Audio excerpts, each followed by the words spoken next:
name is Jennifer, and I'm with the Blue Zones Project, Corey. Blue Zones Project is a health and well-being initiative, 3 years, to improve well-being in the Corey community. I'm here today because your employer has expressed interest to partner with us to help support employee well-being at your workplace. But this would not be possible without our sponsors, Erie County Department of Health, in collaboration with Highmark Health, UPMC, and right here in Corey, Corey Memorial Hospital, which is an affiliate of LECOM Health. So where did it all begin? What exactly is Blue Zones? Well, there's a gentleman named Dan Buettner, who is a National Geographic Fellow and Explorer, who basically sought out in the early 2000s to find where people don't just live the longest, but where they also live the healthiest and the happiest. And he dubbed these areas the Blue Zone areas. And where you can find them is in Okinawa, Japan, Icaria, Greece, Sardinia, Italy, Nicoya Peninsula in Costa Rica, and then right here in the United States in Loma Linda, California. So these are the areas of the world where you can find the largest concentrations of centenarians, so people who live to be 100 or older, or even just large clusters of people who live well into their 90s, again, but they do so with good health. They have very extremely low rates of chronic disease. So let's just talk about a few of these areas. In Sardinia, Italy, people there reach the age of 100 at 10 times the rate that we do here in the United States. It's also the area where you can find the largest concentration of male centenarians. And probably one of the reasons why is because Sardinia is a highland area, so it's home to many shepherds, and they're walking all day. They're getting a lot of physical activity, as many of you do at work also. They also, in Sardinia, Italy, mainly a plant-based diet. So they eat lots of fruits, lots of vegetables, lots of whole grains, lots of beans. And pretty much every Blue Zone areas has gardens that they tend to. They're also known for growing and making their own Cananao wine. It's a red wine that's known to have very high levels of antioxidants, which is very good for your heart health. They also have a very positive attitude toward aging. So basically, the older you get, you become more respected for your knowledge and your wisdom. Really, instead of being seen as recipients of healthcare, you're still seen as contributing members to the family. And that's very important. When we go across the world to Okinawa, Japan, here too, they have some really amazing health statistics. So where Sardinia had the largest concentration of male centenarians, here you have the largest concentration of female centenarians. But I love a couple statistics that also come out of Okinawa, Japan. They live with 1/5 the rate of colon cancer and breast cancer compared to us here in the United States, and they also live with 1/6 the rate of cardiovascular disease. And why are those two statistics important? Because it's predicted that 80% of Americans over the age of 60 will have one of those 3 chronic diseases in their lifetime. So heart disease, colon cancer, or breast cancer. So what are some of their secrets? They too eat mainly a plant-based diet, but they also do so very mindfully. In fact, before they eat, they recite a 2,500-year-old Confucian phrase called Hara Hachibu. And Hara Hachibu simply means, help me stop eating when I'm 80% full. So when you go for that dinner plate or the lunch, again, when you pack that lunch or make that dinner plate, I should say, try to do so in mind that, hey, the amount is only going to keep me 80% full rather than 100% full. They too also have very strong social networks and strong connections. And I want to introduce another term to you called Moai. It's spelled M-O-A-I. Basically means coming together for a common purpose. And people in Okinawa, Japan are brought together in these little Moai groups at a very young age, and they grow together and support one another. So the ladies in this group, in this Moai, have been together for 97 years, and their average age is 101 years old. And look at them, still sitting on the floor. Why is this important? Because we also know from a Framingham Heart study that chronic loneliness and isolation is just as detrimental to your health as smoking 15 cigarettes a day. I want to now talk about the third confirmed Blue Zone area in Loma Linda, California, right here in the United States, about 60 miles from Los Angeles. This is an area that's heavily populated with Seventh-day Adventists. And if you know anything about Seventh-day Adventists, yes, they do prioritize their faith, but they also prioritize their health. And because of that, they were subject to one of the largest epidemiology studies here in the United States. In fact, they studied over 101,000 7-day Adventists over a 30-year period, and basically what they found is, on average, they live 10 years longer than the rest of us here in the United States. Again, why do they do so? Again, they eat that plant-based diet, they get a lot of natural movement I talked about in the other blue zone areas. But I also want to introduce to you someone by the name of gentleman of Ellsworth Wareham.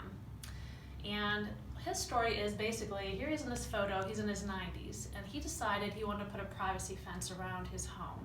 He went out and got a quote, and the quote was $6,000, and he thought it was too much. So he went out and bought his own supplies, and the story is he built this privacy fence in 3 days. And not surprisingly, this is where you could find him on the 4th day. Except Ellsworth Wareham is not the person on the operating table, he is one of the surgeons. This is Dr. Ellsworth Wareham. And so he was one of the first cardiovascular surgeons in the United States. And although he retired in his mid-70s from Loma Linda University in the surgical unit, he continued well on into his mid-90s. He continued to drive 60 miles a day to mentor future surgeons, residents, who would go on to be cardiovascular surgeons. Why is that important? Because he knew his reason for getting up in the morning. He had purpose. So that's one of their secrets to longevity. The other two areas I'm not going to get too in depth, but I just want to mention here in Icaria, Greece, again, they live with about half the rate of heart disease compared to us in the United States, and they live with almost no dementia. Nicoya Peninsula in Costa Rica, probably one of the poorest communities, but one of the healthiest in the world. So I've already given some little sneak peeks into their secrets to longevity, but we refer to these as the Power 9 lifestyle principles. They're secrets to longevity and living a good quality of life. And we can put these into 4 categories, and we have this little nice pyramid shape. So the first one where you see the sneaker is that natural movement. On average, they move about every 20 minutes throughout the day. And I know a lot of you at work do get that physical activity, but if you don't, maybe you can take some micro breaks throughout the day. So again, they incorporate a lot of natural movement. The second tier here stands for right outlook, and there's 2 pieces here. You see a meditating photo, and that means and symbolizes they know how to downshift from stress on a daily basis. So whether it's having a glass of wine at 5 o'clock with friends and family, or it could be taking naps in Icaria, Greece. That one is my favorite. It could be taking nature walks like they do in Loma Linda, California. They have healthy outlets to deal with stress. The second part to this is the puzzle piece is purpose. I talked about Ellsworth Wareham. They know their reason for getting up in the morning. They have a sense of purpose. You know, what drives you to get up in the morning?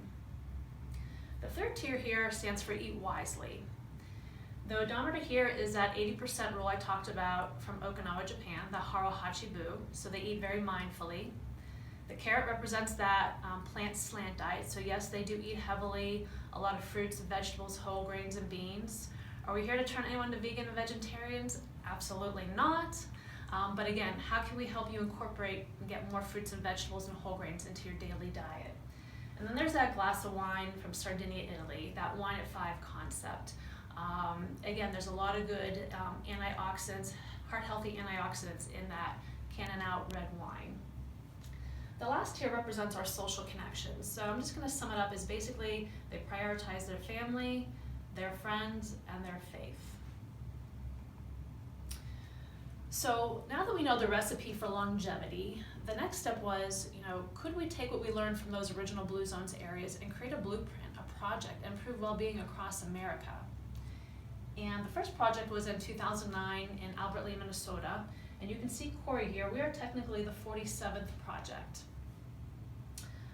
And again, we are a 3-year project, and currently we're actually in 51 communities. So again, they had such good success in the first project in 2009, and that's why we are able to be here where we are today. So we're excited to be here with you and help improve community well-being. So what exactly does a Blue Zone project mean? It means we partner with the community, and we focus on 3 things: people, places, and policy. And I just want to explain those really briefly. So as we touch on people, think of those Power 9 lifestyle principles. We form walking groups, so we help people to move more. So we form walking moais. There's that term moai from Okinawa, Japan, so walking groups. Can we get groups of people to commit walking together once a week for 10 weeks? So we can do this in the community, but we can also do this at your workplace. We can help launch walking groups at your place of business. Purpose workshops. So this is pretty much like a calling card experience. So think of a deck of cards. On each card is a gift. And you go through that whole deck, and by the end of the purpose workshop, you identify that one gift you're so good at, you want to give back.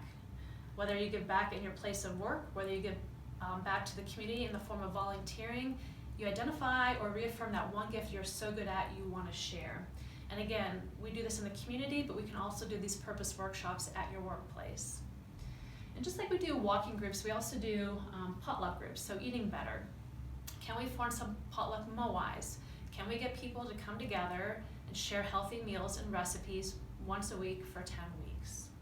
And through all these three activities, walking or sharing healthy recipes and meals, purpose workshops, we also help foster social connections, either with the people you're already familiar with or maybe you meet some new friends. Let's talk a little bit about policy now. There's three areas to this. The first one is built environment. So the walk and bike ability of your community. How easy is it for you to be able to walk to a neighbor's house, maybe take your bike to work? So we partner a lot with the City of Corry and Impact Corry on the built environment. Tobacco policy is also a priority to help support people who want to be able to quit smoking, and we do offer some tobacco cessation classes in the community. They were in person. Currently they're going to be virtual, but we hope to get back to in person, and we will share this information with your employer in case that's something you're interested in. And food policy, access to healthy fruits and vegetables. But where I want to spend some time now is talking about places. Schools, worksites, restaurants, and grocery stores. Real briefly, all of these different places or organizations have pledges, and in these pledges are lists of evidence-based best practices to support well-being.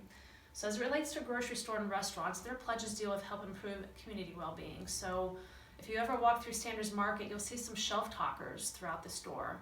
And those shelf talkers are meant to help you find and make the healthy choice easy to find. With restaurants, can we get some restaurants to partner with us and put some plant-based options on their menu so people who want or need to make healthy choices have that option? Schools, we're partnering with the Corry Area School District to help improve student well-being. But again, today's focus is on worksite well-being. So there's a worksite pledge, a list of, again, all these evidence-based best practices for your employer to take a look at to help support your employee well-being. So for instance, vending machines. If you have any drink or snack vending machines at your workplace, can half of it, just 50% of it, be filled with healthy options? Again, so people who want or need to make healthy options, it's there for them.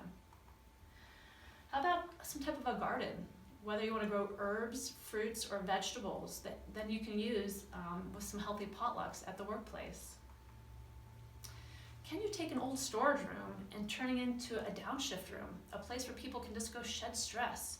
If they just need 10 or 15 minutes to get away and have some quiet time, there's a downshift room.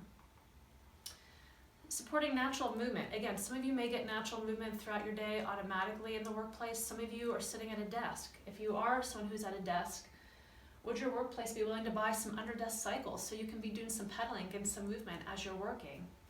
Or maybe during your break time, some fun activity, maybe having a basketball hoop. Here's a bicycle rack in case you want to be able to ride your bike to work. Again, it's all about fostering and creating environments to help support and make healthy choices easier for employees, and even giving them the option to make a healthy choice. So again, by focusing on people, places, and policy, that is our focus and our recipe to help improve well-being in the Corry community. So how can you participate? Again, as I mentioned, your employer has expressed interest to partner with us to help support your well-being. But we need some well-being champions from your workplace to help get this work done. So we'd like to form a wellness committee. So any of you who are passionate about health and well-being, we'd love to have a great representation from all different parts of your workplace. Let your employer know that you would love to be part of this project and help support well-being in the workplace. The other way we'd like to engage you is to also take a personal pledge. And again, as I use the word pledge, has nothing to do with money.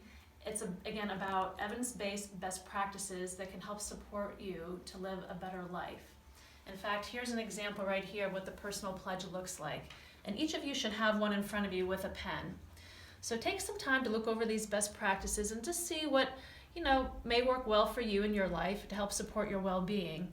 But what we're asking you to do is to fill out this bottom portion here. Let us know if you have interest in joining a potluck or a walking group, maybe volunteer in the community, or if you want a purpose workshop at your workplace. And then all we need you to do is fill in your first name, last name, the date today, your email address, the zip code of your workplace, which will be 16407, and list your work site, your employer name there. I do want to stress that your email address we keep it confidential. We do not share it with anyone. And what we do is we use it to communicate with you maybe once or twice a month of what's going on in the project, in the community, to keep you up to date. And again, as a thank you for taking the personal pledge, we give you this nice t-shirt here, very nice soft material as a thank you. So what I also need you to do, because I can't be there in person to deliver the Blue Zone story today, somewhere on your personal pledge, I need you to put your size and circle it. So write an S and circle it, or an M for medium, or an L for large, or XL, or XXL. Please let us know your t-shirt size. So again, thank you so much. Let your employer know that if you'd like to be part of the wellness committee, and please take the personal pledge and join us in improving community well-being in the Corey area.